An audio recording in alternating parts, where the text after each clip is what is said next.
And it makes it a lot easier for me in not having to carry about 10 pounds of steel around on the bottom of my legs, and also because of the fact that I have just completed a 14,000-mile trip.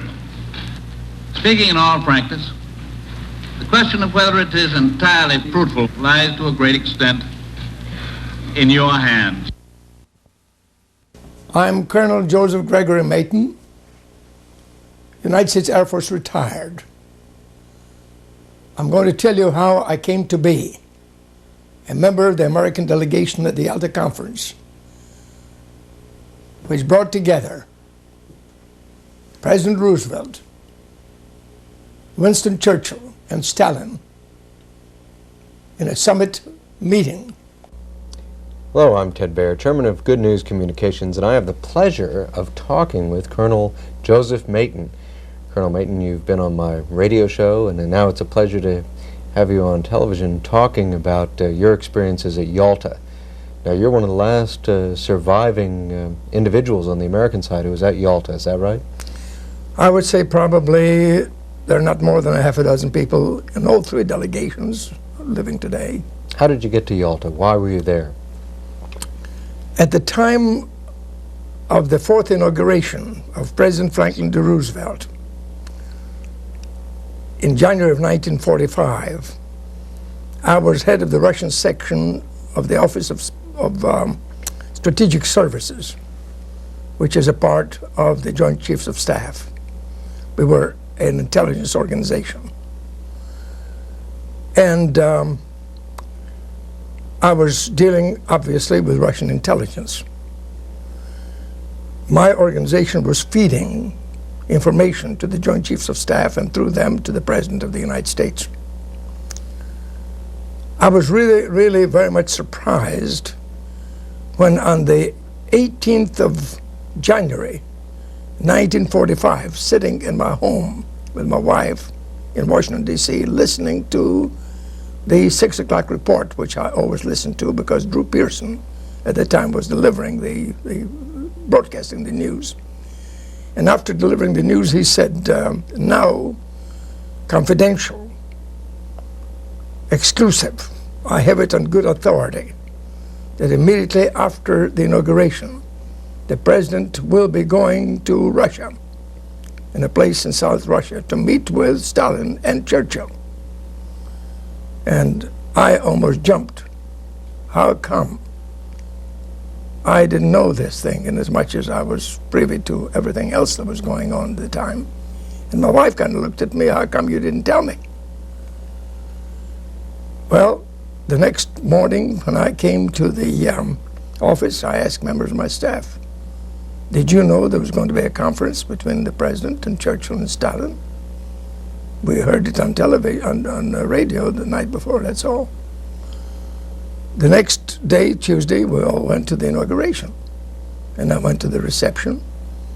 And the next morning, I came back to the office. It was Wednesday morning.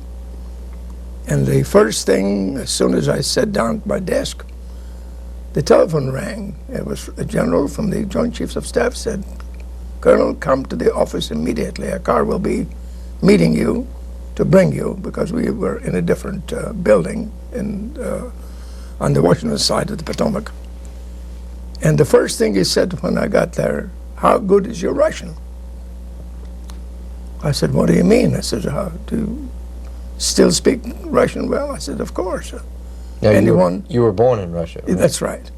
Anyone who is dealing with the Russian intelligence and the Office of Strategic Services has to have a very fluent knowledge of that language and all that. And then I said to myself, well, he should have known that in my background, that I served in the American Army in Siberia in the First World War, that I was there when Lenin and Trotsky took over the government, and that I'd been talking on Russia and writing on Russia.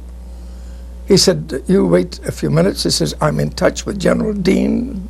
As you know, he's the head of the military mission in Moscow, to get clearance for you. Well, I understood why clearance was necessary, because on a number of occasions, my name had come up for assignment to Russia. And I was blackballed by the embassy and by the Kremlin. Now They that was because you opposed communism. That's right. They knew a great deal about me. The embassy, as a matter of fact, knew because as I say, I've been speaking on Russia in colleges and writing on Russia. He came back in a couple of minutes. He said, "You've been cleared." Again, I understood why I was cleared, because I was going with the President of the United States in the first place. I knew that's what he told me already, that my assignment was going to be. And secondly, I was going to be only a short period of time and confined to an area. I couldn't do much harm. Now, Colonel Mayton, you know, a lot of people have said that Yalta was a mistake. A lot of people have looked at Yalta as giving away Eastern Europe, it's giving away millions of lives. What are your thoughts about that? It was a mistake in the first place. I don't think that Roosevelt should have agreed to go to Yalta. It should not have been. The conference, if it were to be held, should have been elsewhere than in Yalta. We shouldn't have gone to Russia. I think should have had Stalin come to either the United States or some neutral country, just like they had before. The President had met with Stalin at Tehran in October of 1943. Why was it necessary to go to Yalta? I never have been able to understand that part of it. In the second place, the President was not really, when I saw him on any number of occasions, on Inauguration Day, for instance, and since that time, a couple of days, he looked awfully worn out.